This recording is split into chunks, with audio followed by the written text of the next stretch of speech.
ലഹരിക്ക് അഡിക്റ്റഡ് ആയിട്ടുള്ള ഒരാളെ ഒരു ഡി അഡിക്ഷൻ സെന്ററിൽ അഡ്മിറ്റ് ചെയ്യുന്ന സമയത്ത് ഏതെല്ലാം രീതിയിലുള്ള ട്രീറ്റ്മെന്റ് മെത്തേഡിലൂടെ ആയിരിക്കും അവർ കടന്നു പോകുന്നുണ്ടായിരിക്കുക എന്ന് നോക്കാം.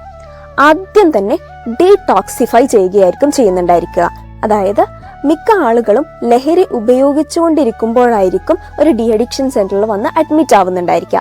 അതുകൊണ്ട് തന്നെ അവരെ ശരീരത്തിൽ നിന്നും പൂർണ്ണമായും ലഹരി വിമുക്തമാക്കുക എന്നുള്ളതാണ് ഡീടോക്സിഫിക്കേഷൻ കൊണ്ട് ഉദ്ദേശിക്കുന്നത്. ഇങ്ങനെ ശരീരത്തിൽ നിന്ന് പൂർണ്ണമായി ലഹരി വിമുക്തമാക്കുന്ന സമയത്ത് അവരിൽ സ്വാഭാവികമായിട്ടും വിത്ഡ്രോവൽ സിംറ്റംസ് കാണിക്കും. ഈ വിത്ഡ്രോവൽ സിംറ്റംസിനെ പ്രിവെന്റ് ചെയ്യുക എന്നുള്ളതാണ് രണ്ടാമതായിട്ട് ചെയ്യുന്നുണ്ടായിരിക്കുക. അതിനുവേണ്ട മെഡിസിൻസ് കൊടുത്തും മറ്റും അതിനെ മാക്സിമം കുറക്കുക അല്ലെങ്കിൽ ഇല്ലാതാക്കുക എന്നുള്ളതായിരിക്കും. ഇങ്ങനെ ലഹരി ഉപയോഗിക്കുന്ന പല ആളുകളിലും സൈക്കോസിസ് പോലുള്ള മാനസിക രോഗങ്ങൾ കാണാറുണ്ട്. സബ്സ്റ്റൻസ് ഇൻഡ്യൂസ്ഡ് സൈക്കോസിസ് എന്ന് പറയും. ഇങ്ങനെയുള്ള രോഗങ്ങൾ കാണിക്കുന്ന ആളുകളാണ് എന്നുണ്ടെങ്കിൽ അവർക്ക് വേണ്ട തെറപ്പികളും കാര്യങ്ങളും നൽകി ഈ സിംറ്റംസിനെ കുറക്കാൻ ശ്രമിക്കുക എന്നുള്ളതായിരിക്കും മൂന്നാമതായിട്ട് ഈ ട്രീറ്റ്മെന്റ് മെത്തേഡിൽ നടക്കുന്നുണ്ടായിരിക്കുക. നാലാമതായിട്ട് അവർക്ക് വേണ്ട കൗൺസിലിംഗ് നൽകുക എന്നുള്ളതായിരിക്കും. അതായത് ലഹരിയിൽ നിന്ന് വിട്ടു നിൽക്കാനും ഇനി അതിലേക്ക് തിരിച്ചു പോവാതിരിക്കാനുമുള്ള പല മോട്ടിവേഷണൽ എൻഹാൻസ്മെന്റ് തെറപ്പി പോലുള്ള തെറപ്പികളും കൗൺസിലിങ്ങുകളും അവർക്ക് നൽകുക.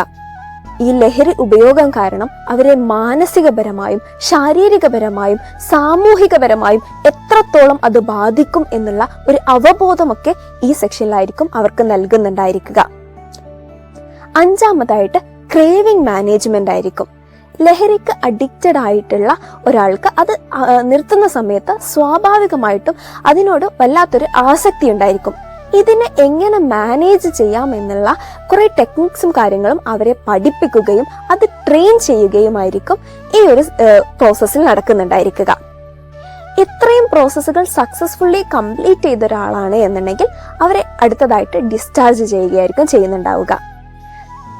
ഇനി ഡിസ്ചാർജ് ചെയ്ത് കഴിഞ്ഞാലും കുറച്ചു കാലം കൂടെ അവർ ഫോളോ അപ്പ് സെഷൻസ് മെഡിസിൻസിനും അതുപോലെ തന്നെ കൗൺസിലിങ്ങിനും വേണ്ടി കുറച്ചു കാലം കൂടെ ഫോളോ അപ്പ് സെഷൻസ് എടുക്കേണ്ടി വരും. ഇതും സക്സസ്ഫുള്ളി കംപ്ലീറ്റ് ചെയ്ത ഒരാളെ സംബന്ധിച്ചിടത്തോളം അയാൾ പൂർണ്ണമായും ലഹരി വിമുക്തമായിട്ടുണ്ടായിരിക്കും.